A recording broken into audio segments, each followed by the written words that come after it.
Oh, hello everybody. This is part three of the Italians in Delaware. I told you I'd be back to the old neighborhood here on the corner of 9th and DuPont Street. We're going to have some cars driving by, maybe even a city bus. So hopefully it's not too loud for us. But this is the spot I've been waiting. I've been waiting on a parking place right here so I could get the good shot of St. Anthony's Church behind me, because that's going to be the focus of today's part three of Italians in Delaware.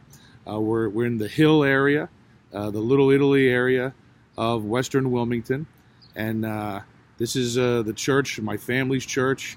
I've had all my sacraments here that I've had up till now. Got married here, beautiful church. I'm still involved with a few things. The Via Crucis in Lent, my kids are in that. I help out with that. A couple other little things. So this is a huge parish for us and my family growing up. Beautiful church, I think, and maybe I'm a little biased, one of the most beautiful churches around that I've ever been to. So I've been waiting on this parking place. I had to drive around the corner, drive around the block a couple of times, but here I am. Okay, so this is part three of the Italians in Delaware with St. Anthony's behind me. And let's talk about it. All right. In 1924, the bishop of the Diocese of Wilmington was a guy named Monahan. And he realized in 1924 that the Italian-American community in the city of Wilmington was growing, and they needed their own church, they needed their own parish. And so he contacted a guy named Father Tucker. Now, Father Tucker was born in Wilmington in 1889.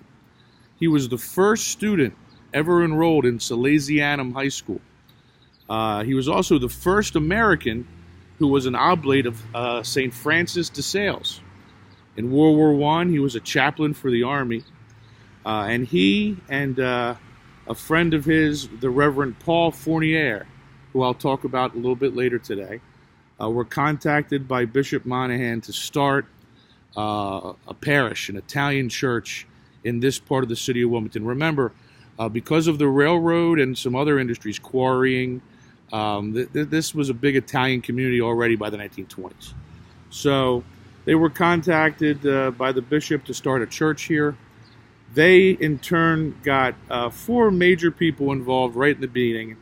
Ernest Di Sabatino, Alexander de Petrillo, Pasquale del Campo, and Dr. P.A. Roviti.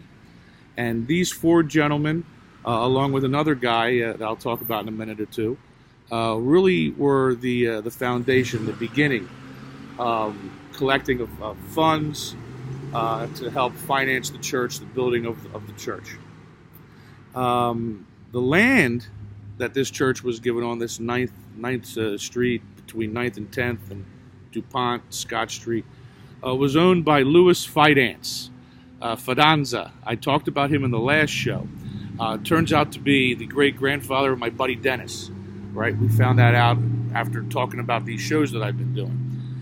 He was working with the railroad, and he had purchased some land in the area, and he is the one that arranged for this plot of land. He donated this piece of land to be used for construction of this building, of this beautiful church.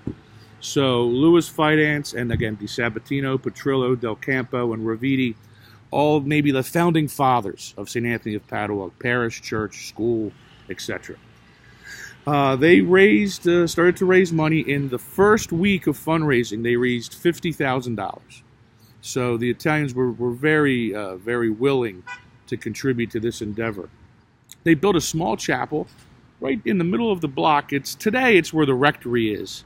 That was the original little chapel where they would have masses and again, make these collections. Groundbreaking on the church behind me was March 25th, 1925. It was completed for the first Mass, which was Sunday, March 28th, 1926. So in just over a year, they had enough of the church built to have a Mass in the building. They also, along with Father Tucker, established many social clubs. The Holy Name Society, the Holy Rosary Society, the St. Vincent de Paul Society. These were established as social/religious clubs within the community to, again, help bind the Italians together. They also would have early carnavales. Today, St. Anthony's is kind of famous for the Italian Festa, la Festa di Italiana, St. Anthony's Italian Fest. It's a week in early June. They had always done that. They didn't do it like we do it now, but they had always had little carnavales to, again, bring people together. In 1949, Father Tucker left the parish to become to another assignment. He became the chaplain to Prince Rainier of Monaco and would later marry Prince Rainier and a lady named Grace Kelly from Philadelphia, Princess Grace. So he would move back to Europe and worked in Monaco. The next pastor of the church was Joseph McCoy, and he brought on another young Italian priest for help, and his name was Roberto Botticelli. And Roberto Botticelli was immediately put to work on some construction projects within the parish. One of the first ones he did was he bought the old PS number 11. Public School number 11 was an old building down the street. They purchased that from the state, from the city, and redid that because he knew that the Italian-American kids in the neighborhood needed a school. So that building was purchased. It has since been demolished. It was an old structure, and today it's a parking lot. But I remember when I was a kid, the building was still around. They used it for daycare and some other things. Also, the original Padua High School spent some time over there. We'll talk about Padua in a few minutes. He also built Fournier Hall in honor of Father Tucker's early assistant, Paul Fournier. And Fournier Hall is down on Holland Street. It's where the club is today. My dad used to go to the club as well. He used to go there. Men go there, play cards, smoke cigars. It was a social place. Fournier Hall also had a large gymnasium with a boxing ring. There were big boxing matches here in the early days. Tigani was one of the fighters, local neighborhood guy. He fought here. I remember in the late 70s, before wrestling became, WWE and television, I remember coming here to Fournier Hall, and I saw wrestling. I saw Andre the Giant. I touched him as he walked into the door. Okay? I saw Jimmy the Superfly Snuka.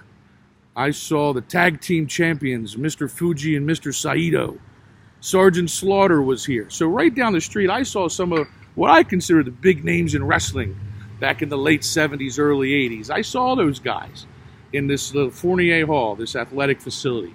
Still used today. St. Anthony's Grade School, that's their gym. They use it for athletic events, etc. But they had boxing, wrestling. It was a great place. Fournier Hall on Howland Street. Also, Father Botticelli helped construction of the grade school. So behind this school, there's a beautiful grade school. I was in front of it for episode number 1. That was built primarily by laborers who volunteered their time. Father Botticelli was famous for being able to get people to say yes. All right, he would call people and say, "Hey, I need this, I need that. Can you do this? Can you do that?" And nobody could say no to the man. I myself, when I was in 8th grade here, me and a couple of my buddies, big truck, we'll let him go by. Me and a couple of my buddies, by the time we were in 8th grade, we were like, we thought we didn't want to be involved. We thought we were better than we were, right? So it was time for the Christmas pageant. And over here they do a nice midnight mass, and they have costumes of the 3 kings. Father Botticelli came over and he says, me and the other 2 tallest boys, biggest boys in the 8th grade, he said, I need kings for the midnight mass. And he said, you, and you, I'll see you at 11:30. And we came.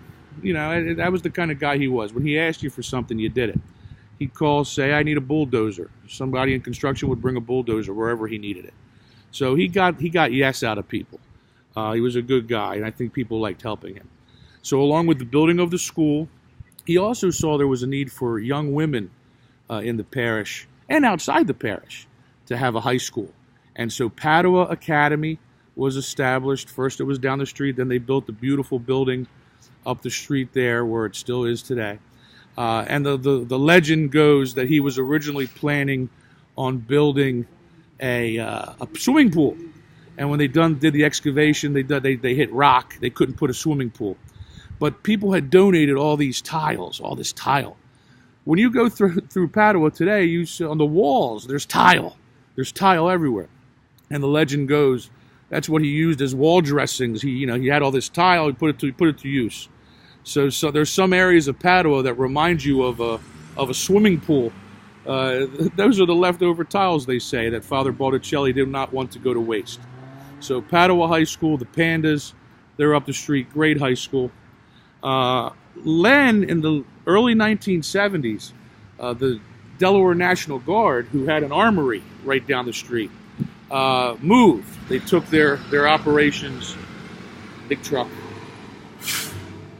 They took their operations out to the Kirkwood Highway, to the Marshallton area. So the gigantic armory building, was a garage and two giant buildings, was Father Botticelli said, oh, we can use this. And for all intent and purposes, was given that land. Since then, they've established the Antonian, which is kind of a retirement community for the older people of the parish, the older folk of the area. Beautiful high-rise building, the Antonian for the elderly, and also the Father Roberto Center was built, where they have many activities there as well. And all these things can be seen when you drive around during the festival. If you walk around, you'll see all these buildings. The West End Neighborhood House was down the street as well. I had mentioned in the last show that there were language barriers. The West End Neighborhood House had, again, since the early 1900s, been teaching English to Italian immigrants. And the West End Neighborhood House is still there. Still helps the neighborhood kids, tutoring, etc. So that's a big deal. That was a big help. Also later on, Father Botticelli bought some land just over the line in Pennsylvania for St. Anthony's in the Hills. He wanted a place out in the country where the city kids could go and the animals. Another beautiful endeavor by Father Botticelli. Father Botticelli passed, and there have been a series of pastors in the last 15, 20 years here that have really tried very hard to keep the community together, to keep these beautiful buildings together, and to continue to grow the parish. Remember, a lot of the Italians moved out of the city. I myself don't live 6 blocks anymore from here. A lot of the Italians, they moved away, but we all tend to come back for various things, whether it's Sunday Mass, the Via Crucis, the festival. St. Anthony's was always a home for many of us. And it's been a very important part of Delaware, Wilmington, Delaware, Italian-American history. So there you go. The church, the school, the rectory. There used to be a convent on that corner. Now it's housing. They put houses there. The Antonian, Father Roberto Center, Fournier Hall, all these things around here. Very cool. All right, so listen, thanks for watching again. Now I got people walking around here, so let me sign off. Take it easy. I'll see you for another episode very soon. All right, take it easy. Goodbye, everybody. And now we're going to shut her down.